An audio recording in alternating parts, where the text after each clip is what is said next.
Throughout the modern history of Islamist militant organizations such as Al-Qaeda, ISIS, the Taliban, HTS, the RSF in Sudan, they all reveal a consistent pattern. These groups, while framed publicly as anti-Western enemies, have repeatedly aligned with, emerged from, or been instrumentalized by US imperial strategy, and its close regional allies as well. Primarily Israel, Saudi Arabia, the UAE, and Pakistan.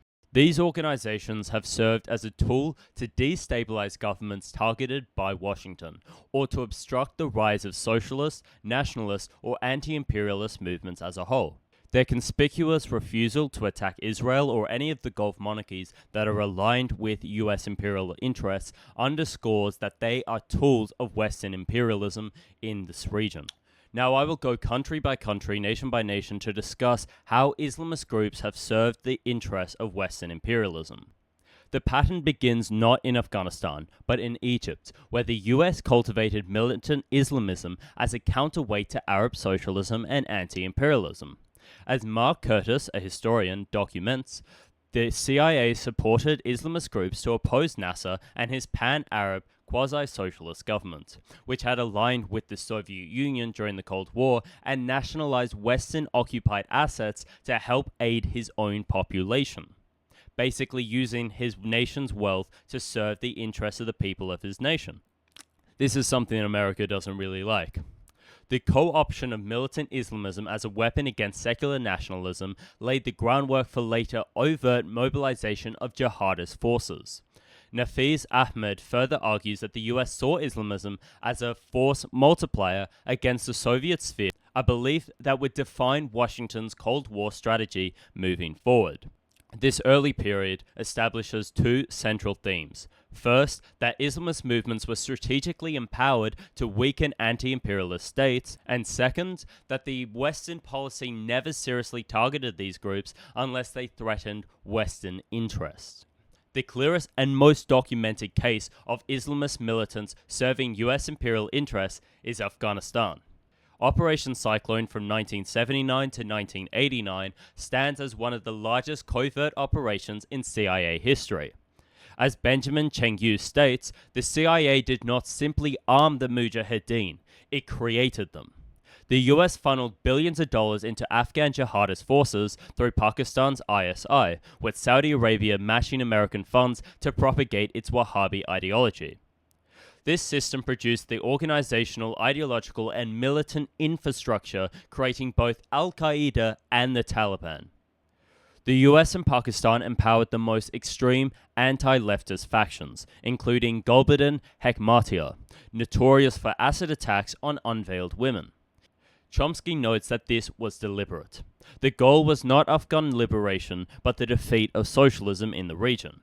Indeed, the CIA intentionally undermined the socialist PDPA government, which had enacted land reforms, expanded women's rights, and attempted to modernize Afghanistan, policies the US opposed because they aligned with Soviet developmental models. The Taliban would later rule Afghanistan, but their existence traces directly to US support. They never attacked Israel or the Gulf states. Instead, they eliminated the remnants of socialist organization in the country, fulfilling the original anti-leftist objective of Operation Cyclone. And once they began to turn on the US, conveniently, ISIS-K came out of the woodwork to begin attacking the Taliban. The US invasion of Iraq in 2003 generated the conditions for ISIS to form. Its founders, including Abu Bakr al-Baghdadi and many senior commanders, were imprisoned by the US-run detention centers in Camp Bucca.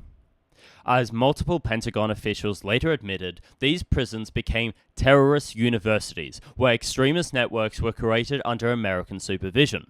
It is vital to emphasize that the dismantling of the secular Iraqi state, the dismantling of the army, and the institutionalization of sectarian politics by US authorities directly produced the chaos and the social conditions of Sunni dispossession, which ISIS would conveniently be able to exploit.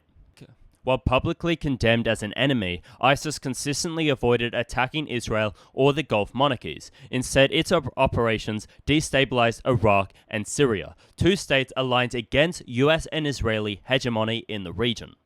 Documents leaked through DIA reports in 2012 revealed that US intelligence agencies predicted the rise of a Salafist principality in eastern Syria and western Iraq, and identified that such an entity could serve Western imperial interests by isolating the Assad government and weakening Iranian influence.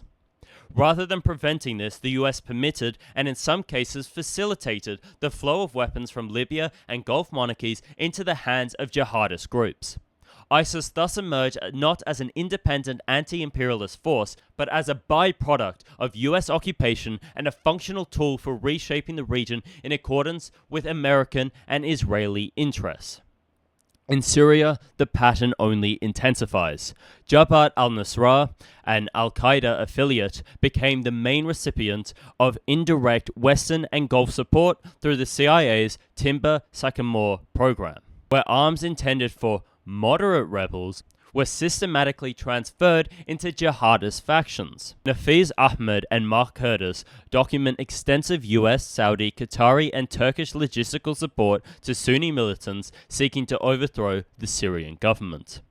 The current leader of Syria, al-Jilani, originally an al-Qaeda commander, has positioned himself as a Western partner after overthrowing the Syrian state. The US rebranded his group, now HTS, and Western media outlets now present him as a lesser evil and say that he is reformed, as if you can go from cutting people's heads off only a few years ago to just a normal everyday liberal guy.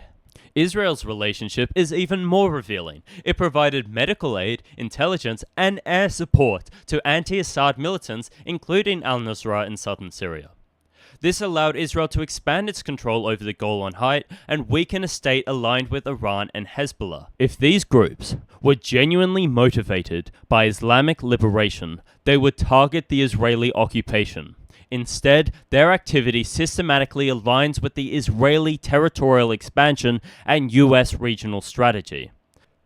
Al-Jilani still has done practically nothing to stop Israeli expansion of their occupation in Syria. In Yemen, US vassal states, Saudi Arabia and the UAE have waged a catastrophic war, described by the UN as one of the world's worst humanitarian crises. Their bombing campaigns, blockades, and starvation tactics, enabled by US weapons, intelligence, and diplomatic cover, have caused mass famine and preventable disease. These actions constitute a genocide. Simultaneously, both Saudi Arabia and the UAE have supported jihadist factions such as AQAP, when it served their interests against the Houthis, a movement aligned with neither al-Qaeda nor ISIS. Mark Curtis documents instances where Saudi operations directly enabled AQAP to seize territory or receive US-approved ransom payments. Rather than opposing the Gulf monarchies, al-Qaeda and ISIS in Yemen had conveniently focused almost exclusively on fighting the Houthis and destabilizing anti-imperialist factions in Yemen. This reflects not a war for Islam, but a war for US-aligned hegemony in the Arabian Peninsula. Again, they never attack any of America's allies or America, but they always attack the enemies of America when convenient for American interests. The 2011 NATO intervention in Libya, marketed as a humanitarian mission, followed the same pattern seen in Afghanistan, Iraq, and Syria. Western powers empowered Islamist militias to overthrow a government that resisted US and European penetration in the region. As documented by investigative journalists and parliamentary inquiries, the US, UK, France, Qatar, and the UAE armed and funded Libyan Islamist factions, including groups with direct ties to al-Qaeda, most notably the Libyan Islamic Fighting Group. Abdel Hakim Belhaj, a former LIFG member who had fought alongside al-Qaeda elements in Afghanistan, became NATO's main ground ally in Tripoli after the fall of Gaddafi. Rather than stabilizing Libya, the NATO operation shattered the Libyan state, unleashed vast weapons stockpiles across the region, and strengthened jihadist networks from Mali to Syria. The collapse of Libya, Africa's wealthiest welfare state, opened the door for US and NATO deepened military presence across the Sahel under the justification of counter-terrorism, despite the fact that the same intervention had released the weapons and fighters that fueled extremist expansion. The Libyan case reinforces the broader pattern. Western backing for Islamist forces consistently aligns not with Muslim interests but with the US and NATO geopolitical objectives, including the weakening of anti-imperialist governments, expanding AFRICOM's footprint, and redirecting Libyan oil wealth to Western hands. Sudan's ongoing genocide and mass displacement stem largely from the actions of the Rapid Support Forces, a militia with origins in the Janjaweed death squads. The UAE has become the RSF's primary sponsor, providing weapons, finances, and logistical support in exchange for privileged access to Sudan's gold reserves. The gold trade flows through Dubai, enriching the Emirati state and its Western partners. US officials have publicly criticized violence while not opening their mouths about the UAE and maintaining ties, underscoring the structural dependence of US strategy on Gulf partners. Once again, an ostensibly Islamist-leading armed group functions as a tool for Western-aligned states, devastating local populations for the benefit of US allies. Recent investigations and military statements reveal that Israel has allowed for and facilitated the movement of ISIS-aligned militants in ways that worsen the conditions of their Gaza genocide, and justify escalations of their brutal force. Israel has a long history of empowering radical groups as a counterweight to secular Palestinian nationalism. Hamas itself was originally tolerated, even encouraged by Israel in the 1980s to weaken the PLO. In the current period, ISIS elements attacking Egyptian and Syrian targets have conspicuously avoided Israeli territory. Meanwhile, Israeli intelligence has used the specter of ISIS infiltration to frame its military operations in Gaza as counter-terrorism, legitimizing further territorial expansion and further devastation to the populace.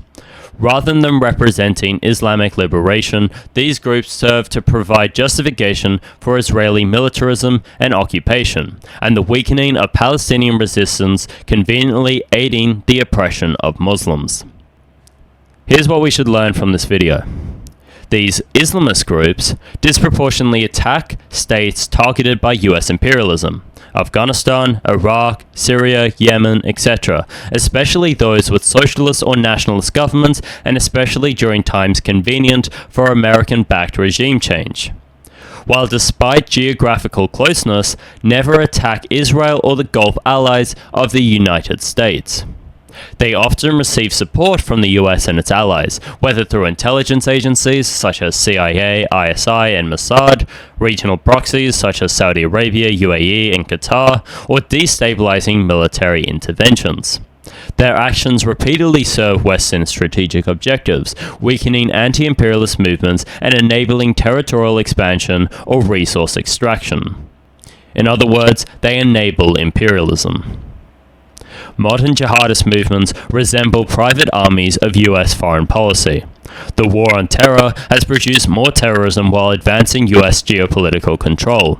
Western intelligence agencies have systematically nurtured jihadist networks for decades to undermine socialist or independent states so they can protect their imperialist interests at the expense of the population, which suffers at the hands of this terrorism.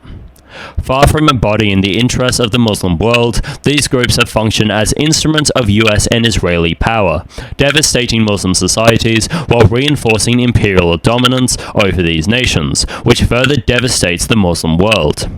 Beyond all of this is how the Western propaganda narrative depicting Muslims as terrorists is used to justify further interventions, war crimes, and genocides against Muslim communities, further manufacturing consent among uneducated masses who do not understand who is truly behind these terrorist organizations, which is the US and its regional allies such as Israel.